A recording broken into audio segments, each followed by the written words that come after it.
your eyes and just focus on what I'm going to say. I want you to imagine yourself sitting at home. See yourself there. Feel the couch that you're sitting on. Look at your kids running around. You're watching TV, you're reading a book, you're on the computer, whatever you usually do.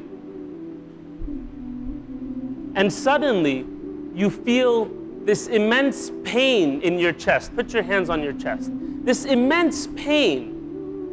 You don't know what it's coming from. It's just this immense pain.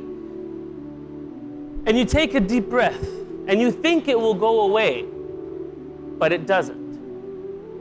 And this pain is just increasing, and suddenly you see yourself sweating. You stand up to find something, a cup of water, some medicine, but as soon as you stand up, you fall to the ground. Your family comes rushing to you. What's happening? Are you okay? You look at them. A tear comes out of your eye, but you cannot utter a single word. Because at that moment, brothers and sisters, you can see angels coming in to the room. You know that it's your time. And suddenly you feel this tingling feeling in your toes. And it starts to crawl up your legs. Everything it touches turns blue, cold, and dies. Your soul is slowly coming out of your body. This tingling feeling, you want to stop it, but you can't. It moves up your legs. It's at your hips. Your whole lower body is dead. It's cold. It's blue. You try to move it, but you can't. Your family's calling 911, trying to save you. You want to tell them some final words, but not a single word comes out from the pain and the agony of death. You look at your kids. You don't know what's going to happen to them. You look at your wife, and suddenly this tingling feeling keeps crawling up your body. It's at your chest. You try to stand up, but you can't. Most of your body is dead by now. And you know that in a few moments, it's over. Brothers and sisters, the soul keeps coming up, and you're at your throat. You feel this tingling feeling at the throat, and the soul is just about to leave the body, and you're just about to die, and something happens. Allah subhanahu wa ta'ala says, كَلَّا إِذَا بَلَغَتِ التَّرَاقِيَ وَقِيلَ مَنْ رَاقٍ وَظَنَّ أَنَّهُ الْفِرَاقِ. That when the soul will come out, and it will stop here at the collarbone, at the trachea, and everyone will say, who can help him? Someone help him, someone save him. وَظَنَّ أَنَّهُ الْفِرَاقِ. But you know that it's over. You know that you're dying. You know that you're leaving this world. وَالْتَفَّتِ السَّاقُ بِالسَّاقِ. Your leg will be on top of the other like this. Out of the pain and agony of death, the soul is leaving your body.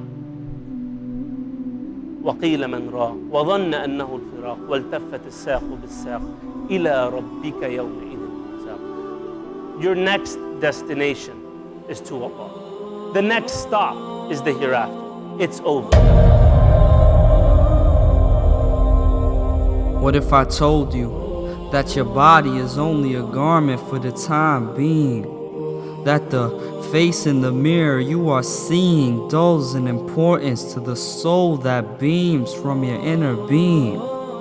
What if I told you that when we die it will feel as though in our lives we were dreaming or sleeping, so fleeting, the spirit freeing like streams, discovering new meanings, more than what it truly ever seems? What if I told you that Allah repeatedly swears in the Quran by the night making oaths to the changing day to remind us of his power over this whole display, and to think of how fast time can feel in just one day. With only 24 hours, and in it we are recommended to sleep 8, so 1/3 of our lives are slowly slipping away.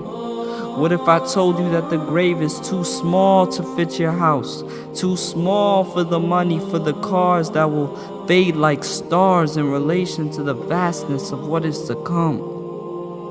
What if I told you that even though the casket is not big enough for all these materials, that the shroud can still house the most monumental of people, not in stature nor in status, but in deeds and devotion, people who are able to see beyond the commotion, the strength it takes to leave the crowd and focus on what is truly important, as did Moses or Joseph, Sumaya and Khadija. Each day I ponder on what it means to truly be a believer. What if I told you that after every breath our accounts are getting nearer? With every step, inshallah, we'll see it clearer, to still enjoy the fruits of this life. Smiling is charity, but never too in love that we lose our clarity and forget the true prosperity, to fulfill our promise and submit with sincerity. And what if I told you that even if all the people were to rebel, our shadows would still prostrate and bear witness to He who created you and me, Al-Hamid, the praiseworthy.